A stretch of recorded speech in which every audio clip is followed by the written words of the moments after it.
Whew. Cheers to back to school. Back to school can be a lot, especially as a music teacher, especially if you're the only one in your building. So I wanted to hang out with you today and answer some questions. I asked over on Instagram, it's just at Becca's Music Room, by the way. I asked over on Instagram for questions that y'all had, and I have quite a few that we're going to answer today. I hope I don't have a lot of time, but hopefully we'll be able to get through all of the questions that were over there so that we can get those started, so that you can get some answers to your questions. So we go. I did teach all day, so I'm feeling real tired at the moment and a little frazzled, but it's gonna be fine. We're gonna make it through. Anyway, before we get started, I did want to mention, if you would like more back to school help, I do have a back to school boot camp. It's a short course that goes over like everything you need for back to school. So kind of think like the first month of school. Some of this stuff that's my dog, by the way. Some of this stuff will extend past that, but really it's mostly focused on the first month of school. So we go through everything about classroom management. We talk about the first week of school lessons.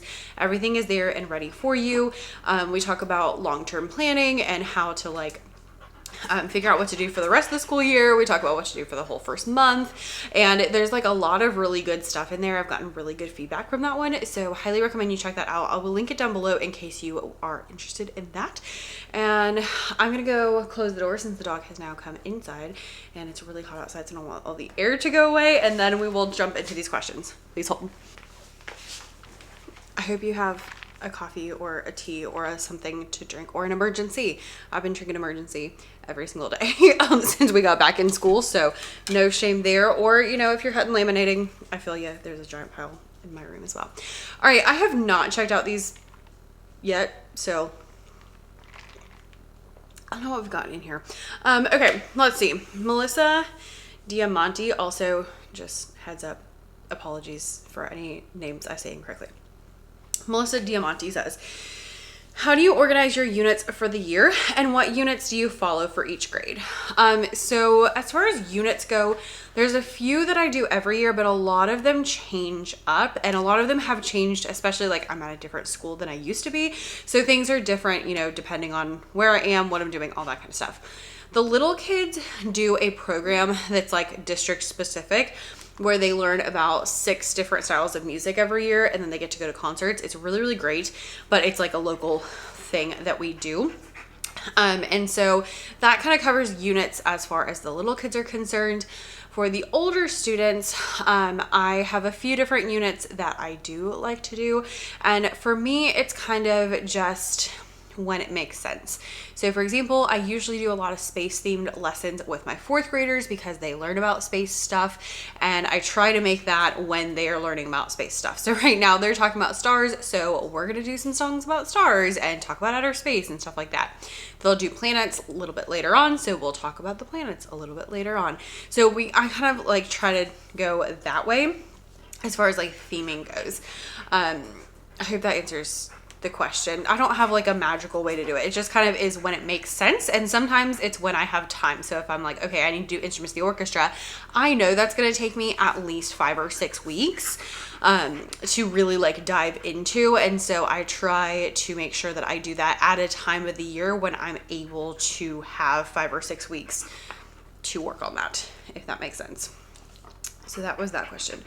What units do you follow for each grade? I don't have like, do I have super specific things? Honestly, I'm still kind of figuring it out because this is my 3rd year at my new school, which means I'm doing very different things than I used to, especially because my new school is a STEAM school.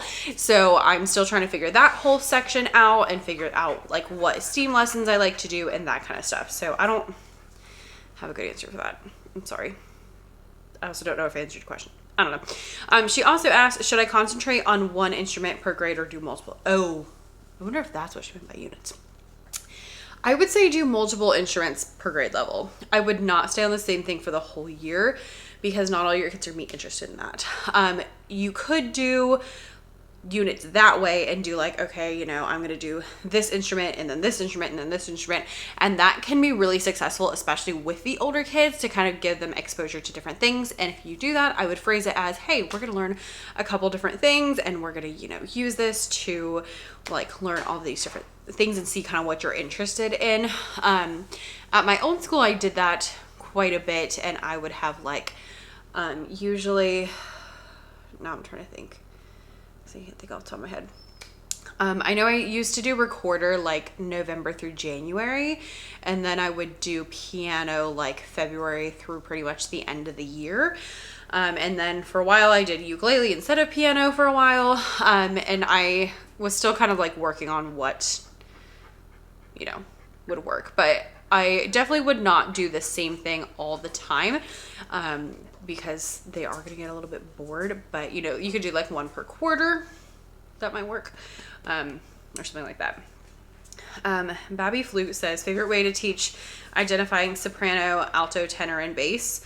I don't have a super great way to do that because it's not something that I'm honestly super focused on. It is in the standard, so we do talk about it, but it's more like, hey, sopranos are the higher female voices, and then we'll listen to one or two like clips of soprano arias or something like that, and then we'll do the same with altos, tenors, basses, and that's pretty much all. I'm not super worried about them having that done. We have much more important things to worry about and not enough days to learn the other things. Babby Flute also says tips for assessments. So my biggest tip is to assess your kids like as much as possible. I try to write something down, give them some sort of grade. I would say 3 out of 4 classes that they come. So shoot for like 6 grades per marking period, essentially. That way, if I miss, 1, it's not the big deal, but I try to get at least 4 grades every marking period. I like more because it balances out more. So sometimes that is simply things like just walking around, seeing what they're doing. Today, we were playing bingo. And you know what we were doing while we were playing bingo? I was walking around and I was watching as I was reading, the rhythm, and they're putting the bingo chip on. And I was looking to see which square they were putting the bingo chips on, because that tells me if they can identify those rhythms. And if I look and I see you've got a bingo chip on a square I did not call, then I know that you are not identifying those rhythms. And it's a way to do dictation in a really fun way. So that is my best tip, is to do lots. So that counted as not an assessment, but as like a grade. And then I do try to make sure I schedule assessments at kind of the end of a unit. So I'm like, okay, while we're working on half note, we'll do lots of things for half note. I'll get lots of grades for half note. And then at the end, before we move on to whatever the next concept is, I do try to do an actual like assessment for half note. And then I'll try to do like another concept. So that's the best tip I can give you, is to assess throughout. And that also gives you information about how those students are doing. So it's not just that you need grades, but it's also like you need to know if they're understanding what we're talking about or not. So you know whether to move on or whether to go back or whether to keep going, like you have to know those things. Apparently this is a hot topic because Musical Classroom says, what type of assessment do you use most? That's the most that I usually use. It's just formative. So things like bingo is great. Detective is a game. I have that in my TBT shop. I will link it down below, where I read a rhythm and they hold up the rhythm. You can also do with solfege. I don't have those available currently. I will do it with like having kids write on whiteboards. I will even just like walk around and listen. If we're playing like Kaboom or Go Fish, I'll walk around and listen as they're reading rhythms off. And that may not be like an assessment, but it does count. Like I know, if you're doing this or not. So those are like fun ways to do it. Actually, today we were playing bingo, and I was like writing things down, and one of the kids was like, "Are you grading this?" And I was like, "Yeah, well, it's more fun than a test, right?" And he was like, "Yeah, okay." Like, I wouldn't tell them you're grading it because that might stress them out, but it was just really funny. I'm gonna outsource this next question because I have no idea. SNE here go says, what can we do for prep school kids aged 2 to 2.5 years as they don't sing in class? Y'all, I barely know what to do with kindergartners. I have no idea what to do with the little kids. I would say action songs, because they don't have to sing. And even if they're not doing the action, if they're just watching, that's fine.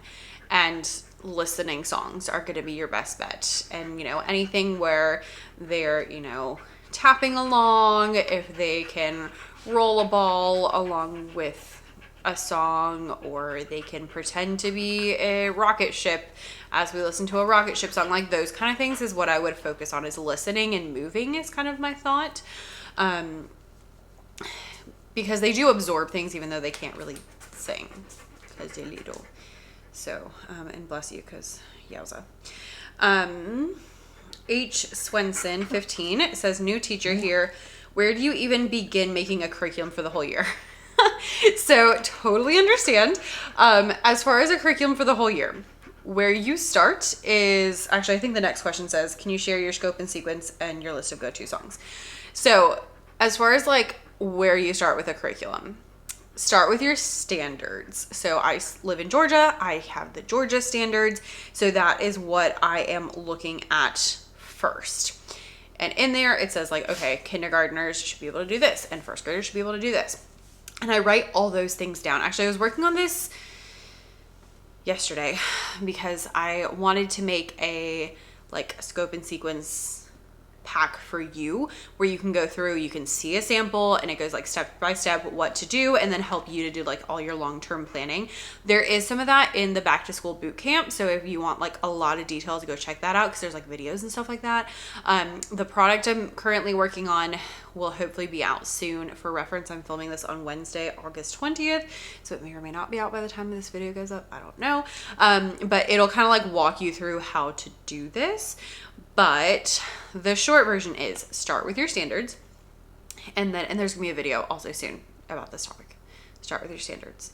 I like to write down the things that are important because listen, some of those standards are like sing alone and with others.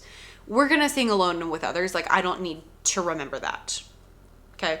And so what I do need to remember is, second grade is supposed to learn half note and half rest. So those are the things I need to remember. So I write down anything I need to remember. Usually it's rhythm, what melodic things they're supposed to know, and then vocabulary that they're supposed to know, and anything else that surprises me. Write all those things down.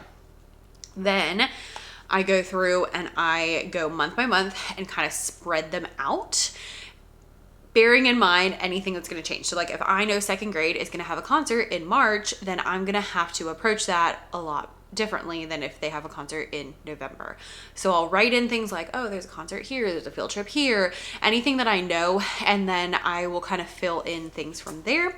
I find rhythmic and melodic concepts typically take 2 to 3 months to really teach well. Smaller things like tempo, dynamics, those things I can usually do like 1 month, and I don't have to focus on anything like the whole time. I don't usually have one concept for the whole class period, but that's kind of my like magic. And I see my kids once a week for reference. So then you have what you're focusing on, and then you start working on your lessons that you're filling in. So a lot of mine, I always look at the songs first. So I'll look up like songs for quarter rest, and I'll pick some songs that we're using, that are going to be for introducing the concept, some that are going to be for practicing, and it just kind of go from there and add in other activities for every day. I'm assuming this question is because I'm working on a whole first grade curriculum. I think I did share that the same day I asked for questions, so I'm guessing that's where it came from. So that's kind of the short answer, is that's how you create a full year curriculum. And then when you actually go and do it, it's a lot of work. So right now I'm working on that first grade curriculum, and it's hard because I'm, doing it all at once instead of all throughout the year. And so I'm going through it and I'm writing every week for the whole year, a lesson plan that goes along with what we're working on, and then I make slides that go along with the lesson plan, and I add videos, and I add this and that, and it's a lot. So that should be coming out soon. I had hoped it would be done before school started, and I did not finish because it was a lot more work than I thought. So that's kind of how you go about making a whole year curriculum. Start with your standards, space them out throughout the year, add in your songs that you want to use, and then add in other activities is the short version. Along with that, I would say sometimes your standards are unrealistic depending on where your students are.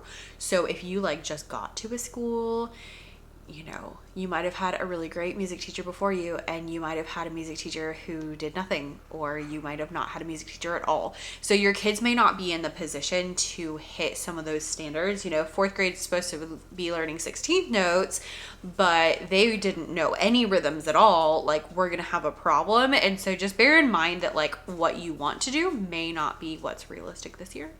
Every single year is different, because the kids learn different amounts of concepts every year. They learn faster some years, slower some years. It's just, yeah, it's a lot. Darby Wilson said, can you share your scope and sequence and go-to list of songs? I have a blog post that's kind of like that, so I will link that down below.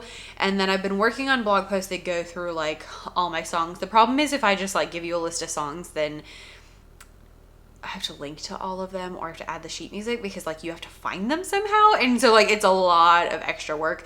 So I'm working on it. It will be in the curriculum with at least a couple songs per concept, but I'll link that blog post down below.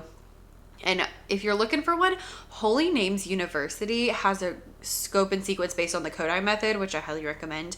And they have a whole song, I can't think of the word, list where it has all the sheet music in there. So you can look and you can be like, I need a song for La, and then it'll like pop up with all the songs that have So Me and La in them, and then you can use them. So highly recommend that. The only thing is, I'll say their scope and sequence, I don't know how often they think you see your kids, because I do not see my kids often enough to cover that many concepts. So just like bear in mind that, you know, not all schools are created equal, and so that might not be it. So I'll link them down below as well, because that's a really good resource and they're free, so we love that. Dracula Countess 1 says, what is your lesson structure / agenda for each grade? The short version is pretty much, for the little kids, we do a welcome song. We do where they greet, I sing, hello everyone, and they sing, hello Miss Davis. And then I'll sing to a couple students and they get to have their little solos. We practice some melodic patterns, and then we do a movement activity.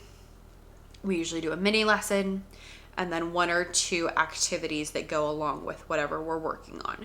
So if we're working on quarter rest, then we might do, you know, a little mini lesson about quarter rest, and then we might do a game with quarter rest in it, and then we might have an activity where they're writing quarter rest. Example. With the older kids, so 3rd, 4th, and 5th grade, it's pretty similar, but it's more like movement, mini lesson, something the kids are doing. So that could be a game, that could be a project, that could be just anything they're working on. Their blocks just tend to be larger because they're older and they have more attention span. GMY Simone said, when you started teaching, were you a building sub or did you immediately get a job? No, I immediately got a job, but also I live in an area with a lot of schools, so there's always openings here. Ruby0930 says, I'm at a brand new school and have no idea where to start. How do I assess them? I feel ya. This was me not long ago. The first thing I would do is not like assess them, because I know that, like, you know, pedagogically they're like, oh, you should do a pre-test and blah blah. Listen, if you go into a school and these kids have never seen a music note before and you're trying to give them like a test, they're gonna be like, what is happening right now? So instead, what I did my first year is at my new school, because the year before that, my first school, I knew the teacher before me, so I knew kind of where they would be. The second school, they had a sub for months, and it was just so like I didn't know what I was walking into. So what I did was we did like a little song, and then on the first day we just like played games. On the second day we like did a song, and then I put up the rhythms that I thought they should know by that grade level. And I was like, okay, so we're going to look at some rhythms. And I always start with rhythm. I think rhythm's easier than solfege. And then we can do solfege or triple clef later, but same kind of process. I was like, okay, here's some rhythms. I was like, I don't know what y'all did last year, so I'm just wondering who could tell me, you know, what this rhythm is. And just kind of probing them that way gave me a lot of information. Obviously, it didn't give me exactly like who out of every class knew all of the rhythms, but it gave me enough information to be like, okay, it seems like they have learned, you know, up to this concept and from there. And so that was like an easy way for me to kind of figure that out without stressing the kids out. And then once you figure that out, games are a good way, you know, games, like I said, you know, use bingo and have them do that, or just different things like that where you're not stressing them out trying to like do something that they've never seen before, because again, you don't know what's going to happen. So that's how I would approach it. It's just like, hey, just, you know, do any of these look familiar and go from there. And I would do one concept at a time. So just that. And then maybe on another day, you're like, okay, you know, here's a staff. Has anyone ever seen a staff before? Can you tell me anything about it? And that might be, oh, that's a line. Or it might be, you know, oh, I can tell you all the notes. Or it might be, I've literally never seen the thing before in my life. And that gives you the information that you need to know. I would not give any pre-tests because that's too much. Emily Schuler 213 says, how do you approach long-term planning / curriculum mapping? Glad we're all on the same page because I already answered that question. She also asked, how do you handle upper grades not wanting to sing or participate in anything? Okay, so the first thing I would say is make sure you have a variety of things going on, because some kids will not want to do some things, but they'll like other things. So having a variety is helpful. Don't push too hard the first few weeks of school because you could lose them. So instead, I try to find fun things. So like we were doing a song today with the upper grades and it was super silly. And because it was a super silly song, they were a little more inclined to do it than they would be otherwise. My stick figure movement is one of my favorite things for those older kids. All they have to do is match the poster. And I'll say it like that. I'm like, all you need to do is match this poster, and it's like stick figures on a poster. I'll link it down below.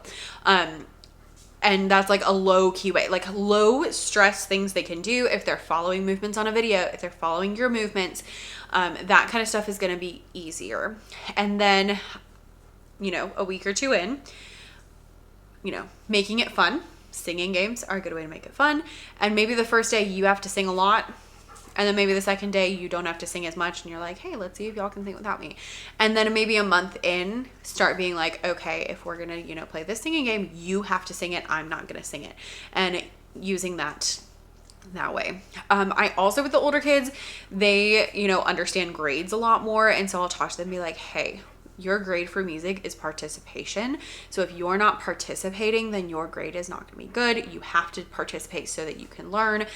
I know you may not be super into this, but like that's just the reality. And also, especially after the first month of school, if they are not participating, they will get in trouble. So like if you're not participating, you will get a yellow card, you will get an orange card, you will get a red card.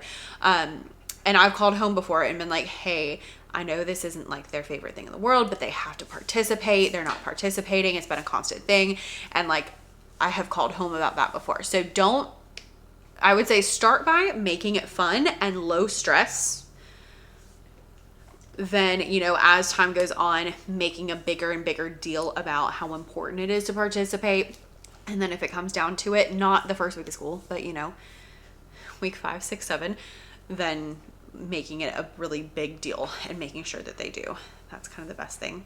But also, again, if you can find anything that they're interested in and then using that as like a carrot for other things. So if they're like really into games, but they're not into singing, be like, okay, well, if you're not singing, then we can't play the games or something like that. I've even pulled kids aside and been like, hey, do you like games? Do you like instruments? Like, what do you like? What can we do? And then that can kind of help you get on board. There's not like a one size fits all. Valentina Heiseni 5 says, what do you do in music the first 3 weeks of school after coming back from summer? That's like really specific. So on the first week of school, we are doing movement. We're learning the rules. We're probably playing a name game, probably playing another game. That's first week.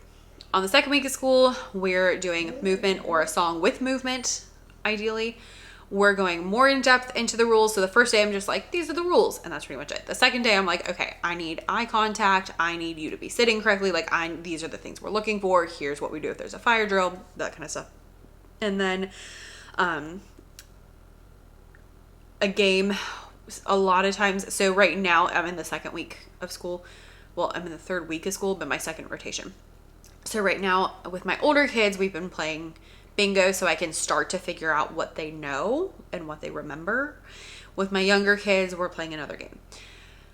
The third week of school, we're going to go more into concepts. So we're going to work with the older kids, especially. Next week, we'll be working more on rhythm. We're going to do, more of like reviewing. I'm not doing a new concept yet, but like reviewing stuff they should know, adding new songs with the concepts they should know, that kind of stuff. With the little kids, second grade's about to do So and Me and learn the staff. So we're going to be doing some songs that have So and Me in them, some games that have So and Me in them, and that kind of stuff. The kindergartners are learning about their different voices. So that's what we're working on. So like the first week was just what I said. This week was all about singing voice. So we like read a story that I read in my talking voice, and then I read it in my singing voice, and then we learned a song that went along with it, and like that kind of stuff. So that's kind of my thing. Is the first day it's like rules and games.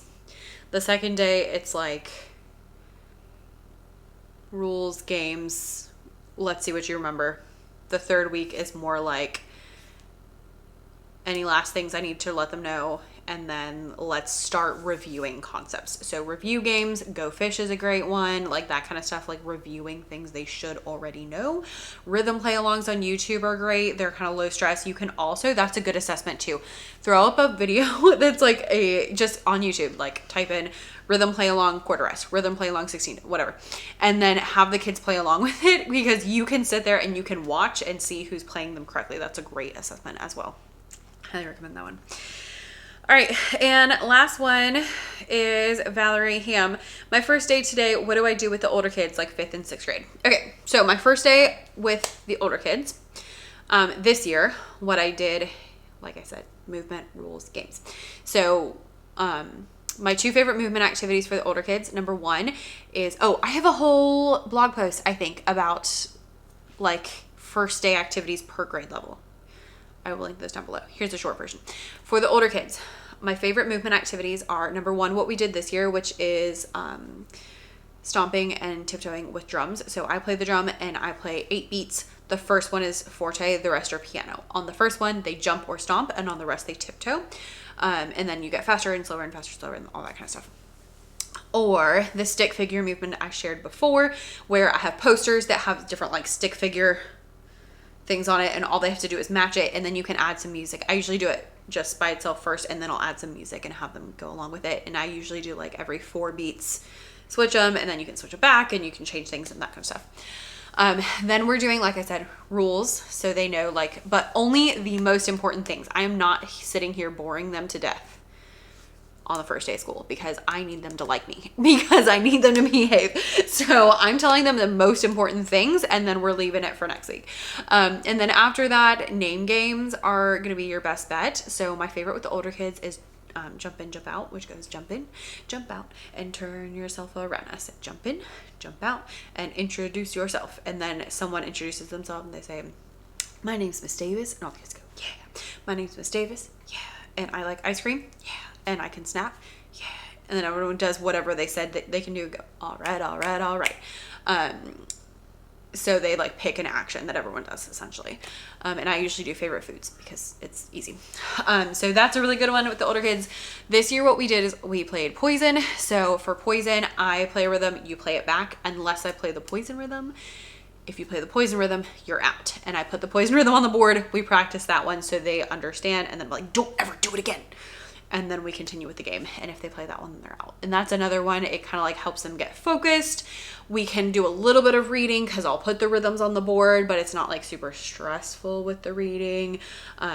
So it just kind of depends. Jump in, jump out, I feel like takes a longer amount of time. Poison you can do for 5 minutes, or you can do for 25 minutes. So that's a good one, because that first week of school, you never know how much time you're going to have. So I will link down below a lot of stuff apparently, but all of those like first day lessons by grade level to help you out, and that should be good. So that is all the questions that I have. Whew, and I have to go. So I will see you in the next one. Thanks so much for watching. Make sure you hit that subscribe button also, by the way, if you are an elementary music teacher, because that's all we talk about here, elementary music. And if you're interested in that scope and sequence information, I will leave it linked down below, whatever I have currently. And if I don't currently have it, I will let you know when I do have it. You can join the email list. I'll let you know. And if you want to join that back to school boot camp, that will also be linked down below. So I gotta go to church. I'm very tired. It's gonna be great. Thanks for watching. Bye.